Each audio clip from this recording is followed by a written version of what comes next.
ଯେତେବେଳେ रामचंद्र भरत को कहले बापा माँ सेवा करिवो प्रजा मानकर सेवा करिवो मते छाड़ी मो पिता मध्य बहुत कष्टरे अन्न किबा जल मध्य ग्रास करू नथिबे जाओ रे बाबू भरत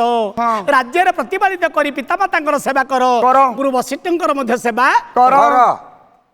ए वचन भरत सुनिला परे भरत न कही गुप्त रे रखिथिले पितांकर मृत्यु वार्ता जतले कही देले हाइयो रे मंद दीबो केड़े कर्म हेला पिता दशरथ